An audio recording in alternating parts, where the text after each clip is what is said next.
Hello student, welcome to my YouTube channel Tally गुरुजी।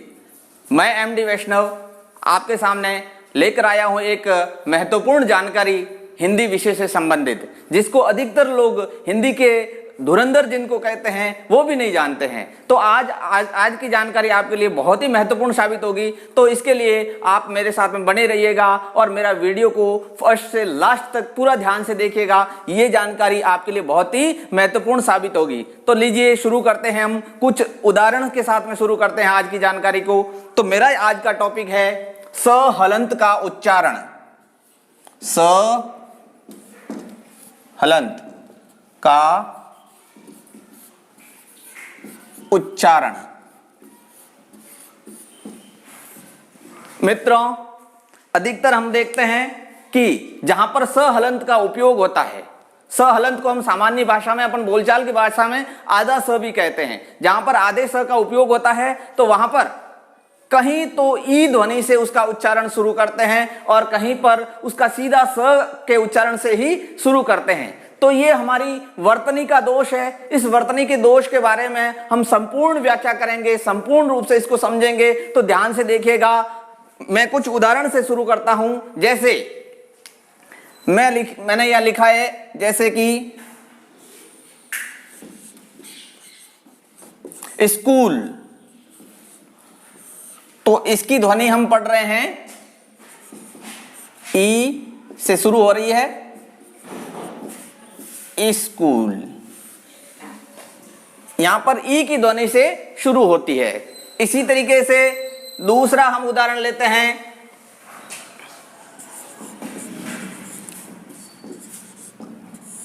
आधा स मतलब स हलंत स्वर रहित व्यंजन है ये, तो इसका हम उच्चारण करेंगे स्थान। इसी तरीके से तीसरा एक उदाहरण और लेते हैं,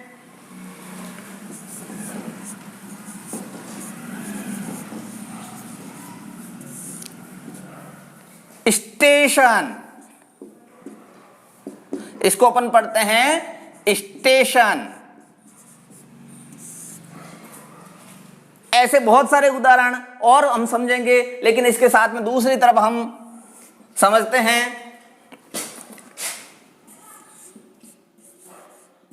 यहां पर भी हमने स हलंत का उपयोग किया है, लेकिन यहां पर जो ई की ध्वनि हम यहां पर आ रही थी वो यहां नहीं आएगी। इसको हम सीधा ही पढ़ेंगे, स्वार्थ ही पढ़ेंगे। यहां स की ध्वनि आती है सीधी और इसको पढ़ेंगे स्वार्थ।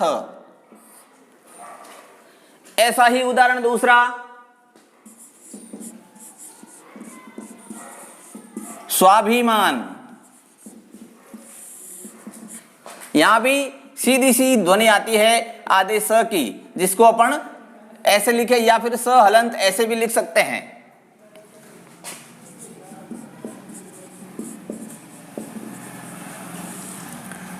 आप देख रहे हैं दोस्तों, ऐसे ही और उदाहरण मैं लेता हूं। जैसे ये मैंने लिख दिया,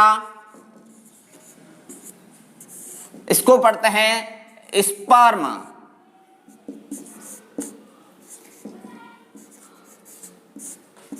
ई की ध्वनि इसके साथ में आती है, स्पर्म। दूसरी तरफ मैं एक और उदाहरण लेता हूं। यहां पर ई की ध्वनि नहीं आएगी, बल्कि इसको सीधा ही बोलेंगे स्याही। सीधी यहां पे स की ध्वनि ही आएगी। इसी तरीके से और उदाहरण लेता हूं मैं,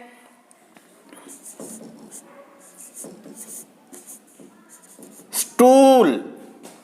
तो ये भी हो गया स्टूल। यहां भी ई की ध्वनि आ रही है।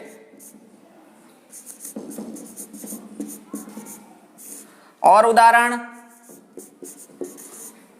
स्त्री, तो यहां भी हम ई की ध्वनि आ रही है। देखिए इसके पीछे कारण क्या है, इसकी मैं आपको विस्तृत जानकारी दूंगा, नियम के सहित और प्रूफ के साथ में मैं आपको बताऊंगा। इस नियम को जानने के लिए आप मेरे साथ बने रहिए लगातार। तो दूसरा एक और उदाहरण लेता हूं मैं,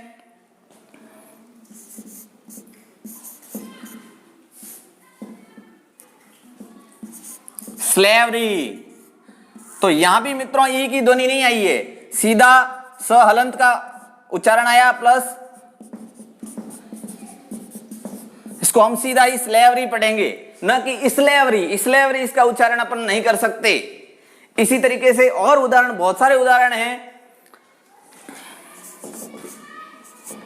स्टोमेटा, इसको भी हम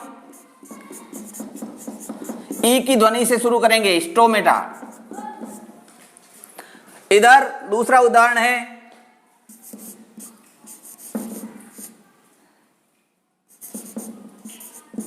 श्यांता।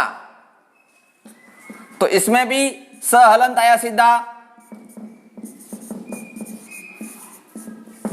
यहां पर भी स का उच्चारण हो रहा है, श्यांता हो रहा है, ना कि ईशांता। ऐसा और उदाहरण है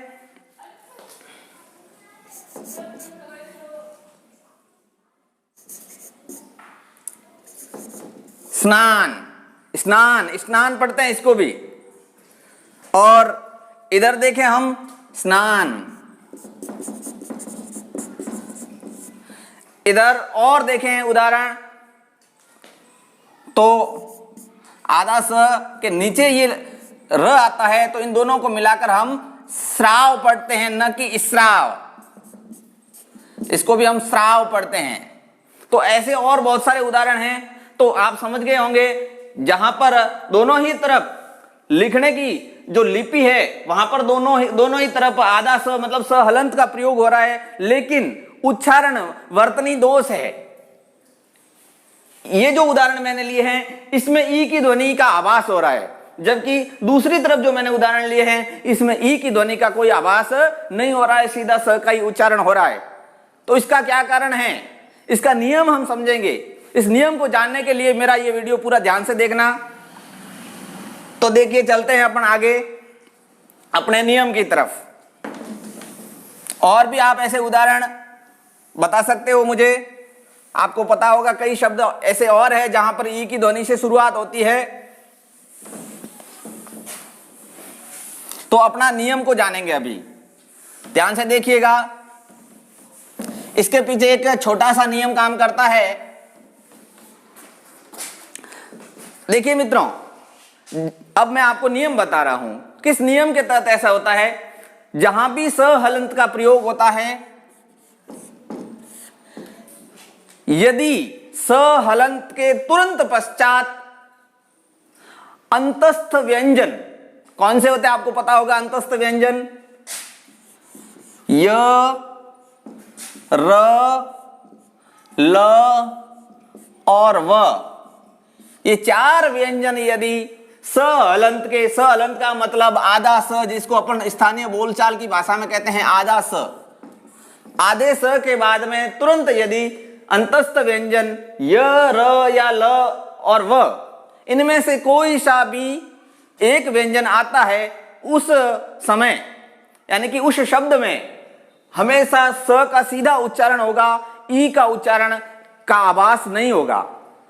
और इसके अलावा अंतस्थ व्यंजन के अलावा यदि दूसरे कोई भी व्यंजन आए तो उस दरमियान आधे स के साथ में पहले ई की ध्वनि का आभास होगा। ऐसे हमने कई उदाहरण देखे हैं।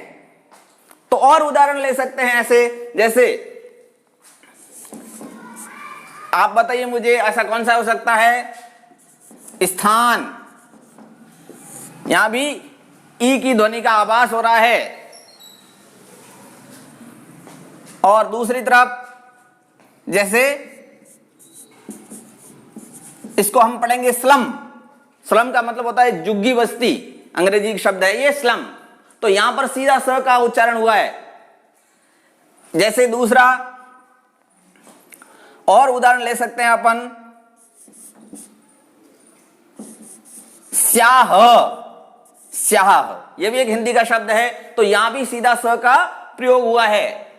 तो ऐसे और भी कई उदाहरण के तहत हम समझ सकते हैं इस नियम को।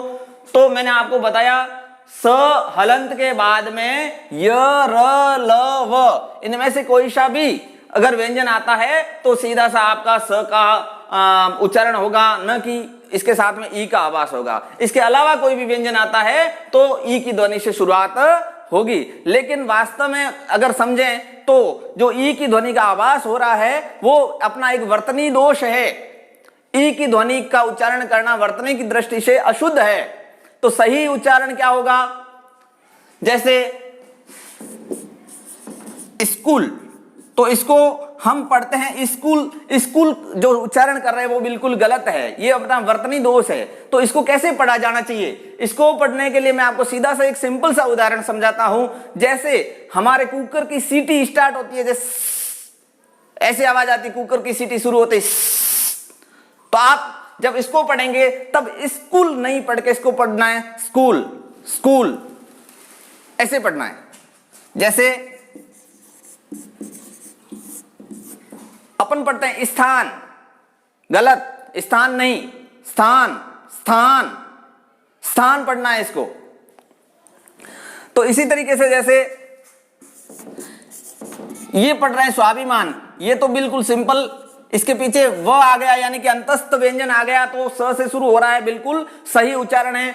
बल्कि जहां पर अंतस्थ व्यंजन के अलावा दूसरे व्यंजन आते हैं वहां हम ये वर्तनी दोष करते हैं। दूसरी तरफ ये समझें कि कई बार स्थानीय जो क्षेत्रवाद होता है उसके अनुसार भी कई वर्तनी की अशुद्धियां होती है। इसके बारे में और भी आगे कुछ ऐसी अशुद्धियों के बारे में मैं आपके लिए और अच्छे से अच्छे जानकारी के साथ में वीडियो लेकर आऊंगा। तो आप मेरे साथ में बने रहिएगा, मेरे वीडियो को पूरा ध्यान से देखिएगा।